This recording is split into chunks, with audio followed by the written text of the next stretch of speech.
सत्ता कुठं कुठं पोहोचती, आता आपण न्यायव्यवस्थेवर बोलू शकत नाही, परंतु न्याय एकाला एक आणि एकाला एक ताबडतोब दिसतं. अनिल देशमुखावर आरोप होते तर गणपत गायकवाड स्वतःच्या रिव्हॉल्वरने गोळी मारतात हे सगळ्या जगाने बघितलेलं आहे. आणि तरी अनिल देशमुखांना त्यावेळेस मतदानाला येऊ दिलं नव्हतं. आणि आज गणपत गायकवाडांना जर अलाउड केलं असेल तर मला वाटतं हा सत्तेचा दुरुपयोग आहे. निवडणूक आयोग बायस आहे का हा प्रश्न पुन्हा एकदा आज निर्माण होणार आहे.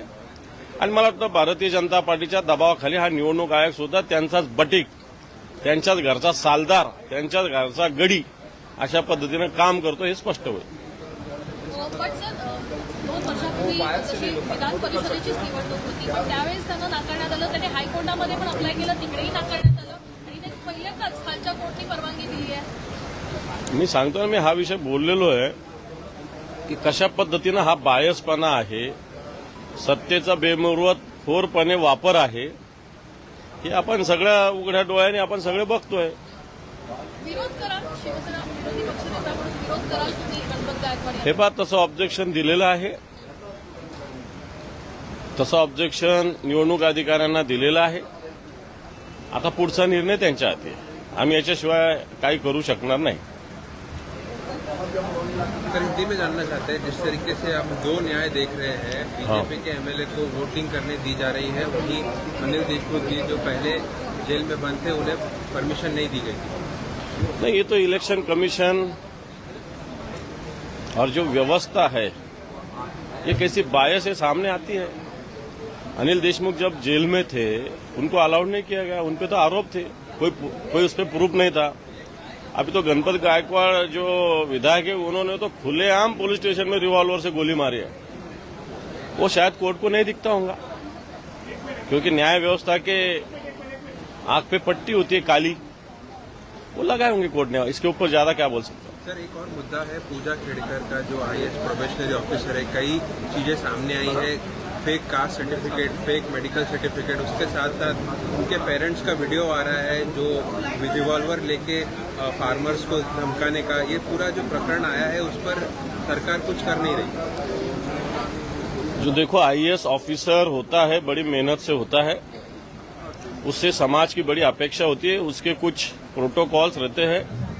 और पूजा खेड़कर जो नाम की आईएएस ऑफिसर है वो तो नई आई है और नए ऑफिसर प्रोबेशनरी पीरियड में जिस प्रकार उन्होंने खुद के प्राइवेट व्हीकल पे लाइट लगाया है वो गलत है.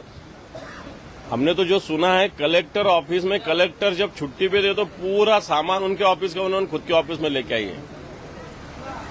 और ये भी सुना है कि उनके सर्टिफिकेट में भी कुछ धांधली है. मैं समझता हूं जो यूपीएससी बोर्ड है इसकी पूरी जांच करेगा और पूजा खेड़कर अगर गलत हो तो उस पर कार्रवाई करेगा. पेरेंट्स के वीडियो आए धमकाने को लेकर के. पेरेंट्स और वो अलग बात है. पेरेंट्स ने क्या करना है, वो बच्चों को क्या लेना है और बच्चों ने क्या करना है, पेरेंट्स ये ऐसा मैं बोलूंगा. पेरेंट्स ने अगर इसके कारण थोड़ी धमकाया वो अलग होगा, लेकिन पेरेंट्स ने धमकाया हो या न हो उससे मुझे लेना देना नहीं. लेकिन पूजा खेड़कर जिस प्रकार यूपीएससी से आईएएस हुई है इस प्रकार का बर्ताव ये सही नहीं है. महाराष्ट्र में या देश में आईएएस ऑफिसर का एक अलग महत्व है, अलग वजूद है, वो शायद उनसे रखा नहीं गया. सर, काँग्रेसची मतं फुटण्याची भीती जी आहे ती काँग्रेसचेच आमदार बोलताना व्यक्त करतात. गोरंट्याल यांनी स्वतः सांगितलं असं काही होत नसतं. असं कोणतंही मत फुटणार नाही. सगळ्या पक्षांनी व्यवस्थित आपापल्या मताचं व्यवस्थित जबाबदारी व्हीप दिलेला आहे. असं कोणतं आमदार फुटणं हे काही सोपं काम नसतं. सर, अरविंद केजरीवाल यांना जामीन मिळालेला आहे, चांगलं आहे, लवकर मिळायला पाहिजे होता. जामीन मिळाल्यानंतर ज्या पद्धतीनं ईडीनं कोर्टात गेली, मला असं वाटतं ईडी जसं व्यक्तिगत त्यांची दुश्मनी आहे, व्यक्तिगत त्यांची भाऊबंदकी आहे, अशा पद्धतीनं केंद्र सरकार अरविंद केजरीवालांबरोबर वागतं हे स्पष्ट होतंय. परंतु न्यायदेवतेनं त्यांना न्याय दिलेला आहे. पूजा खेळकरीच्या आईचा एक व्हिडिओ एका गावात जाऊन बंदुकीनं धमकवण्याचा प्रयत्न शेतकऱ्यांना केला. त्यावेळेला त्या शेतकऱ्यांना तक्रार द्यायचा प्रयत्न केला मात्र दबावापोटी पोलिसांनी. मला वाटतं प्रशासनाने, पोलीस यंत्रणेने, सरकारने या सगळ्या विषयाची दखल घ्यावी.